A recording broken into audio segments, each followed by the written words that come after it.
బాధ్యులు ఇంజనీర్లు ప్రాథమికంగా 20 మంది గుర్తింపు. వీరిలో ఏఈ నుంచి ఈఎన్సీ వరకు.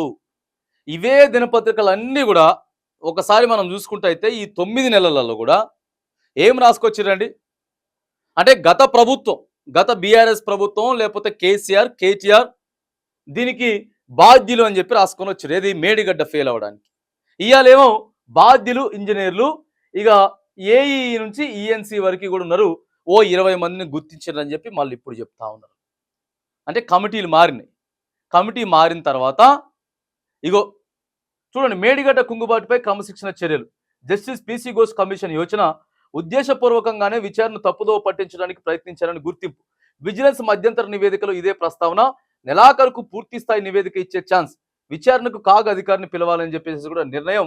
ఇక ఈఎన్సీలు ఆ ప్రాజెక్టుకి పనిచేసినటువంటి ఇద్దరు ఈఎన్సీలు, ఓవైపు ఇరిగేషన్ డిపార్ట్మెంట్కి సంబంధించినటువంటి ఇంజనీర్లు, ఆ తర్వాత ఎల్ఎన్టీ కంపెనీకి సంబంధించినటువంటి ఇంజనీర్లు అంతా కూడా ఇక మరి వాళ్ళ ఇష్టానుసారంగా రిపోర్ట్లో ఏది పడితే అది రాసి ఎట్లా పడితే అట్లా చేసిర్రు.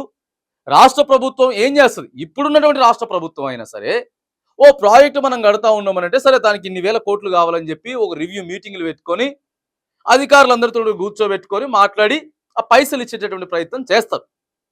మరి పని చేసేటోళ్ళు నడిపించాల్సిన వాళ్ళు నిర్లక్ష్యంగా పోతే ఇగో ఇవాళ మేడిగడ్డ పరిస్థితే వచ్చింది. మరి ఎవరిది తప్పు?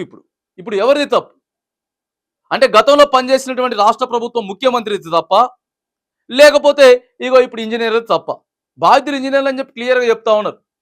ఇప్పుడు ప్రభుత్వం వచ్చింది, రాష్ట్ర ప్రభుత్వం ఉంది, ముఖ్యమంత్రి గారు ఎక్కడన్నా ఓ విగ్రహం పెట్టిండ్రు, లేకపోతే ఇంకా ఏదైనా కట్టిండ్రు అనుకుందాం, దానికి పైసలు ఇస్తారు.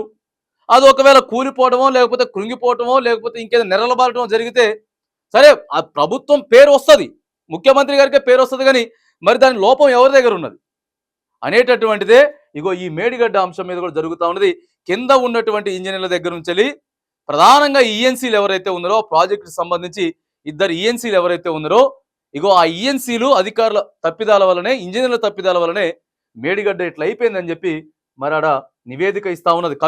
కమిటీ నివేదిక ఇస్తా ఉంది. కాబట్టి మళ్ళొకసారి అధికారులని ఇంజనీర్లను అందరినీ కూడా మళ్ళొకసారి పిలిపియండి, వాళ్ళకి నోటీసులు ఇవ్వండి, వాళ్ళకి ఇప్పటి నుంచి ప్రమోషన్లు ఇవ్వద్దు, వాళ్ళకి ఎటువంటి బాధ్యత అప్పచెప్పొద్దని చెప్పి అధికారుల మీద మరి వేటు వేయబోతా ఉన్నారు బాధ్యులు ఇంజనీర్లు అనేది.